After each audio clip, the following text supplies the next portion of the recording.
Hey there, all you plant lovers. Are you ready for a deep dive that'll make you really look at those plant price tags? I'm ready. Let's dig in. Okay, perfect. So today we're going to be looking at this blog post by a gardener named Ang, Okay. who found like a super common plant that was going for a ridiculous price. Oh, wow. I'm talking over $10 in the US for a small pot of Callisia Repens. Yeah, I know those. Yeah. It's crazy. Ang even named the blog post, "Why does Callisia Repens Pink Lady cost so much?" It is a good question. That's more than double what you'd usually pay. Right. Like, is it really that You think it special? should, like, cure Does diseases. it make wishes come true? Right. That's the deal. So Ang actually compared prices at a few different nurseries Smart. and found some selling similar plants for way less. So it's not like this Pink Lady is some... Yeah, like under 20 ringgit, Whoa, okay. which is like half the price. Oh, wow. Okay, yeah. So it's really making you think, huh, Yeah, like, is it just branding? seems like it, yeah. To make it sound all fancy and rare? Exactly. That Pink Lady name just makes it sound exclusive. Yeah, I guess it's kind of like, you know those designer coffees? Oh, yeah, for sure. Or like limited edition sneakers? Right. It's all about that feeling of getting something special. Right. And Ang also made some interesting observations about the plant itself. Oh, really? Like what? Well, for one thing, it's not a very good ground cover, Huh, interesting. even though you might think it would be. Okay, yeah. It's really picky about sunlight. Hmm. And get this, the pink and green variegation isn't even that noticeable. What? Really? Yeah, not as vibrant as you might expect. Wow, so we've got an expensive plant Right. that's finicky. 80 ain't not even that pretty.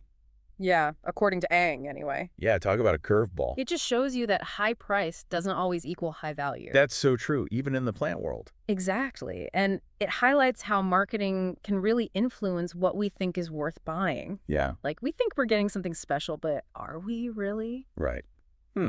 Food for thought, for sure. I'm definitely going to think twice before I splurge on a fancy named plant from now on. Me too.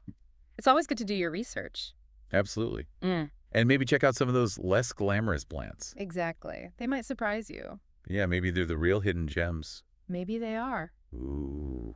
I wonder what other everyday items are overpriced because of clever marketing. That's a great question. I bet there are tons. We should ask our listeners to share their thoughts. That's a great idea. Let's take this conversation to social media. Perfect. And in part 2, we'll dig deeper into Ang's other plant adventures. Sounds good. I'm excited to hear what else Ang has discovered. Me too.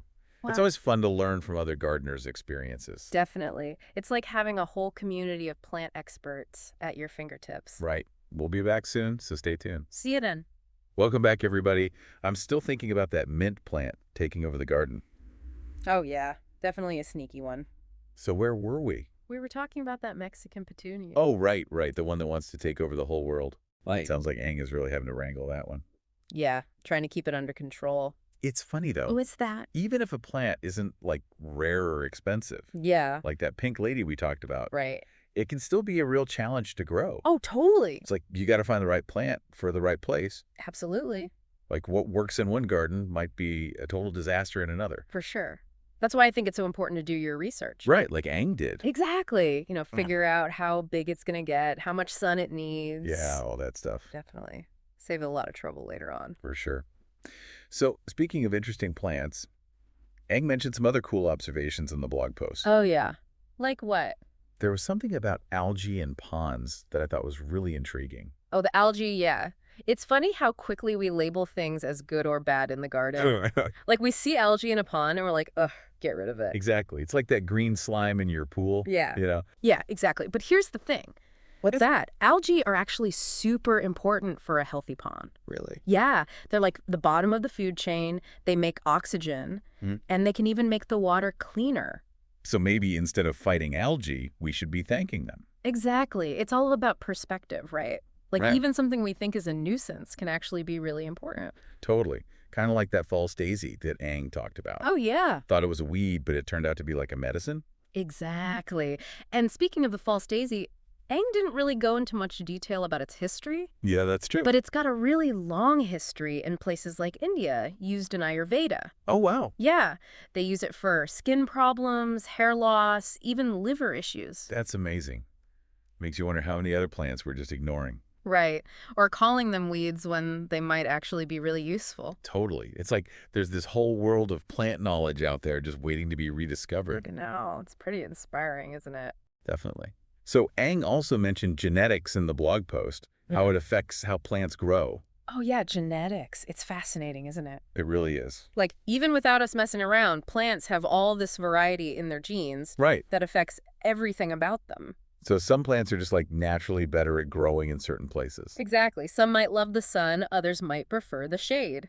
Makes sense. And knowing that can help us as gardeners choose the right plants, Yeah, totally. So it's like a plant's personality is partly in its DNA, Haha, in a way, yes. but it's not the whole story. Oh, definitely not. Like the environment matters too. Absolutely. It's a mix of nature and nurture. Right. Like, a plant might have great genes, but if it's not in the right spot. Yeah, it's not going to do well. Exactly. That's- Like a talented athlete that needs the right training to succeed. Perfect analogy. So it's really all about understanding your own little garden. It really is. Like figuring out what each plant needs to be happy. I love that. Yeah. So much to learn from Ang's blog post. Isn't there? Really makes you think. Absolutely. Oh, and there's still more to talk about. What else did Aang get into? Well, Ang mentioned that certain algae could be used for biofuel. Oh, that's pretty cool. Right? Sounds like a whole other deep dive. Definitely. We'll have to save that for part 3. Sounds good to me. I'm really curious to hear more about that. Me too. Stay tuned, everyone. All right, we're back for the final part of our deep dive into Ang's blog post. Yeah, it's been a really interesting look at all these connections Aang found. Right. It's not just about plants. No, it's like a whole way of looking at the world. Exactly. And remember how we were talking about algae? Yeah, how we're so quick to call them a nuisance. Right. But they're actually super important. Totally. Part of the whole ecosystem. Well, Ang actually went a step further and mentioned using algae for fuel. Oh, yeah, the biofuel thing. Yeah. It's kind of mind-blowing. I know, right? Yeah. Like turning pond scum into something that powers our cars. Exactly. And they grow so fast, don't need farmland, even absorb carbon dioxide. So it's renewable energy that could actually help with climate change. Yeah, it's a pretty amazing idea. It really is. Makes you think twice about what we consider waste. Right, like maybe it's not waste at all. Just untapped potential. Exactly. And speaking of untapped potential, Yeah, what's that? it made me think about all that traditional knowledge about plants. Oh, yeah, like the false daisy. Right, and how much of that has been lost over time. It's kind of sad to think about. It is, yeah. Like we've focused so much on modern medicine Yeah. that we've forgotten some of that ancient wisdom. But you know what's cool? What? There's this whole movement now to bring that knowledge back. Really? Yeah, combining it with what we know now. It's like the best of both worlds. Exactly.